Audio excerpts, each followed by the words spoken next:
ओम गम गणपतये नमः। जय हो पीपल महाराज की। शनिवार के दिन आपने देखा होगा, बड़ी संख्या में श्रद्धालु पीपल की पूजा कर रहे होते हैं। लोग पीपल को जल देते हैं, दीप दिखाते हैं, काले तिल और गुड़ भी अर्पित करते हैं। दरअसल पीपल को हिंदू धर्म में पूजनीय और आदरणीय कहा गया है। शास्त्रों के अनुसार पीपल में सभी देवों और पितरों का वास होता है।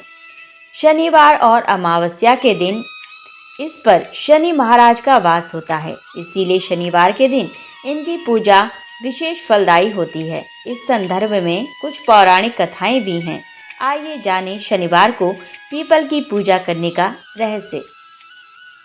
पीपल को लेकर श्रीमद् भागवत गीता में भगवान श्री कृष्ण ने कहा है कि अश्वस्था सर्ववृक्षाणाम मूलतो ब्रह्मरूपायो मध्यतो विष्णु रूपिणे अग्रता शिव रूपाय अश्वस्थाय नमो नमः। अर्थात मैं वृक्षों में पीपल हूँ। इससे भी इस वृक्ष की महत्ता पता चलती है। स्कंद पुराण के अनुसार पीपल के मूल में विष्णु, तने में केशव, शाखाओं में नारायण, पत्तों में भगवान श्री हरि और फलों में सभी देवताओं का वास है। इसीलिए पीपल को पूजनीय पेड़ माना जाता है। मान्यता है कि पीपल के पेड़ की पूजा करने से शनि देव प्रसन्न होते हैं और जिन जातकों की कुंडली में शनि दोष होता है उन्हें इसके कुप्रभाव से मुक्ति मिल जाती है। इसे लेकर पौराणिक कथाएं भी मिलती हैं। पहली कथा के अनुसार एक समय स्वर्ग पर असुरों ने कब्जा कर लिया था। कैटब नाम का राक्षस पीपल वृक्ष का रूप धारण करके यज्ञ को नष्ट कर देता था। जब भी कोई ब्राह्मण संविदा के लिए पीपल के पेड़ की टहनियाँ तोड़ने पेड़ के पास जाता तो यह राक्षस उसे खा जाता। ऋषियों को समझ ही नहीं आ रहा था कि आखिर ब्राह्मण कुमार कहाँ गायब होते जा रहे हैं। ब्राह्मण कुमारों के वापस न लौटने पर ऋषियों ने शनिदेव से सहायता मांगी। इस पर शनिदेव ब्राह्मण बनकर पीपल के पेड़ के पास गए। कैटब ने शनि महाराज को पकड़ने की कोशिश की तो शनिदेव और कैटब में युद्ध हुआ। शनि ने कैटब का वध कर दिया। तब शनि महाराज ने ऋषियों को कहा कि आप सभी भय मुक्त होकर शनिवार के दिन पीपल के पेड़ की पूजा करें, इससे शनि की पीड़ा से मुक्ति मिलेगी। एक अन्य पौराणिक कथा के अनुसार ऋषि पिपलाद के माता पिता की मृत्यु बचपन में ही हो गई थी। बड़े होने पर इन्हें पता चला कि शनि की दशा के कारण ही इनके माता पिता को मृत्यु का सामना करना पड़ा। इससे क्रोधित होकर पिपलाद ने ब्रह्मा जी को प्रसन्न करने के लिए पीपल के वृक्ष के नीचे बैठकर घोर तप किया। इससे प्रसन्न होकर जब ब्रह्मा जी ने उनसे वर मांगने को कहा तो पिपलाद ने ब्रह्मदंड मांगा और पीपल के पेड़ में बैठे शनिदेव पर ब्रह्मदंड से प्रहार किया। इससे शनिदेव के पैर टूट गए। शनिदेव दुखी होकर भगवान शिव को पुकारने लगे। भगवान शिव ने आकर पिपलाद का क्रोध शांत किया और शनि की रक्षा की। तभी से शनि पिपलाद से भय खाने लगे। पिपलाद का जन्म पीपल के वृक्ष के नीचे हुआ था और पीपल के पत्तों को खाकर इन्होंने तप किया था। इसीलिए माना जाता है कि पीपल के पेड़ की पूजा करने से शनि का अशुभ प्रभाव दूर हो जाता है। एक बूढ़ा ब्राह्मण था। वह रोज पीपल को जल से सींचता था। पीपल में से रोज एक लड़की निकलती और कहती, पिताजी मैं आपके साथ जाऊंगी। यह सुनते सुनते बूढ़ा दिन व दिन कमजोर होने लगा। तो बुढ़िया ने पूछा कि क्या बात है। बूढ़ा बोला कि पीपल से एक लड़की निकलती है और कहती है कि वह भी मेरे साथ चलेगी। बुढ़िया बोली कि कल ले आना उस लड़की को। जहाँ 6 लड़कियाँ पहले से ही हमारे घर में हैं, वहीं 7वीं लड़की और सही। अगले दिन बूढ़ा उस लड़की को घर ले आया। घर लाने के बाद बूढ़ा ब्राह्मण आटा मांगने गया तो उसे पहले दिनों की अपेक्षा आज ज़्यादा आटा मिला था। जब बुढ़िया वह आटा छानने लगी तो लड़की ने कहा कि लाओ माँ, मैं छान देती हूँ। जब वह आटा छानने बैठी तो परात भर गई। उसके बाद माँ खाना बनाने जाने लगी तो लड़की बोली कि आज रसोई मैं बनाऊंगी। तो बुढ़िया बोली कि ना, तेरे हाथ जल जाएंगे। लेकिन लड़की नहीं मानी और वह रसोई में खाना बनाने गई तो उसने तरह तरह के 36 व्यंजन बना डाले और आज सभी ने भरपेट खाना खाया।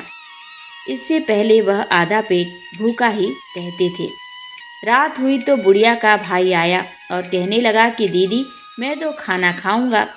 बुढ़िया परेशान हो गई कि अब खाना कहाँ से लाएगी। लड़की ने पूछा कि क्या बात है माँ।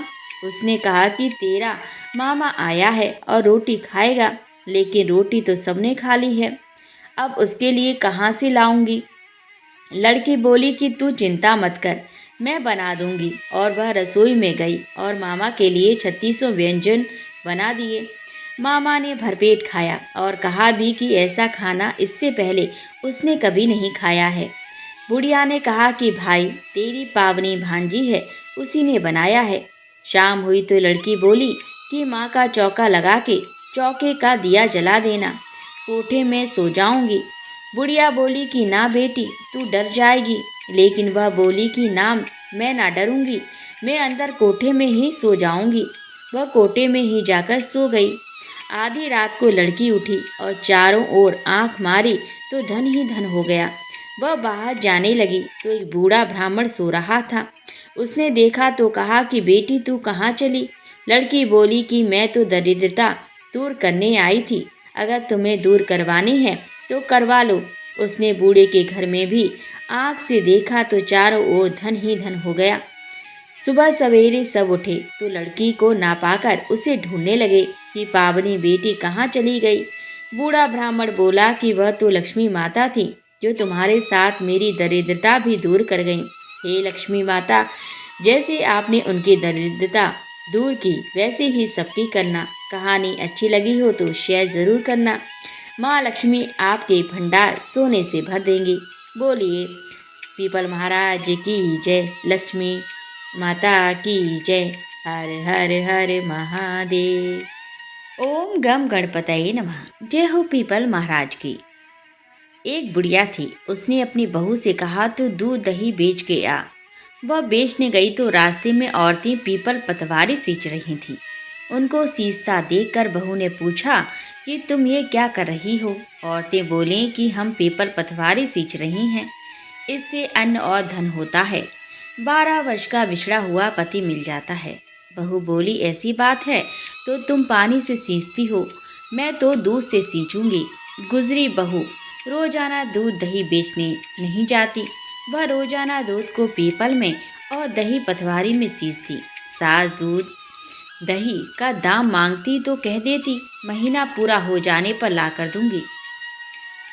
कार्तिक का महीना पूरा हो गया। पूर्णिमा के दिन बहू पीपल पतवारी के पास जाकर बैठ गई। पतवारी ने पूछा तुम मेरे पास क्यों बैठ गई। बहू बोली कि सासू दूध दही का दाम मांगेगी। पीपल पतवारी बोली कि मेरे पास क्या दाम रखा है, ये भरा डींडा पान पतूरा, इसको ले जा। बहू ने वही ले जाकर कोठरी में रख दिया और डर के मारे कपड़ा ओढ़कर सो गई। सासू बोली पैसे ले आई बहू। बहू बोली कोठरी में रखे हैं। सासू ने कोठरी खोल के देखी तो देखा हीरे मोती जगमगा रहे हैं। सासू बोली बहू इतना धन कहाँ से लाई। बहू ने आकर देखा तो सच्ची में ही धन भरा हुआ है। बहू ने सास को सारी बात बता दी। सास ने कहा अब की कार्तिक में भी पतवारी सींचूंगी। कार्तिक आया, सास दूध दही तो बेच आती, हांडी धोकर पीपल पतवारी में चढ़ा देती। आकर बहू से कहती मेरे से दाम मांग। वह कहती सासू जी कोई बहू भी दाम मांगती है, मगर सासू कहती तू मांग। बहू बोली सासू जी पैसे ले आओ। तो सास पीपल पतवारी के पास जाकर बैठ गई।